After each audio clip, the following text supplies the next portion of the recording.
જય કિસાન. તો ખેડૂત મિત્રો, 6 મે 2026 અને ખાસ તો 2 દિવસથી મારા ખેડૂતે મહામહેનતે પકવેલ પાક 45 ડિગ્રીમાં કોઈ ઘરની બહાર ના નીકળે એવા વાતાવરણમાં તપ કરી અને પકવેલ પાક ઉપર કુદરત કોપાયમાન મોટું નુકસાન આવે તો વહેલી તકે સર્વેની કામગીરી આગળ વધારવા તંત્રને વિનંતી. તેમજ ખેડૂત મિત્રો, આવતી 9-10 મે આસપાસ બંગાળની ખાડીમાં લો પ્રેશર બનવાનું છે.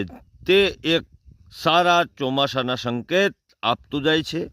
હાલમાં મોડેલો મુજબ 9 કે 10 મે આસપાસ બંગાળની ખાડીમાં એક લો પ્રેશર એટલે કે સિસ્ટમ બનવાની શક્યતા છે ને સિસ્ટમ વધુ મજબૂત બની અને ડીપ ડિપ્રેશન કે સાયક્લોનિક એટલે કે વાવાઝોડાની કેટેગરી સુધી મજબૂત થાય એવી શક્યતા. કારણ કે બંગાળની ખાડીમાં મોટી માત્રામાં ભેજ જે હોય તે ત્યાંથી ધકેલાય અને ભારતના તરફ ખેંચાતો હોય અને ફ્રી મોન્સૂન એક્ટિવિટી બને ને મોન્સૂનનો જે ટ્રમ્પ કહેવાય તે પણ ઉત્તર તરફ શિફ્ટ થતો હોય તો ચોમાસાની એન્ટ્રી માટે સારો માહોલ તૈયાર થશે.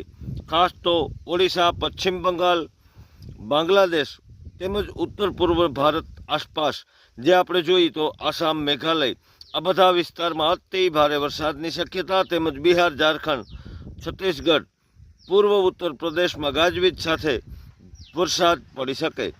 ગુજરાત ઉપર તેની અસર ખાસ તો અરબી સમુદ્ર જે છે તેમાં ભેજ વધશે અને લૂ એટલે કે હીટવેવ જે ટેમ્પરેચર ISQ તેમાં ઘટાડો થાય અને ઘાટો ઘાર અને ઘારિયા વાદળો જોવા મળે. ખાસ કોઈ મોટી અસર નહીં, પણ દક્ષિણ ગુજરાત તેમજ સૌરાષ્ટ્રના અમુક ભાગોમાં છૂટા છવાયા ગાજવીજ સાથે વરસાદની શક્યતા. તો ખેડૂત મિત્રો, ઉનાળુ પાક સાચવી લેવા વિનંતી. જય હિન્દ, જય કિસાન.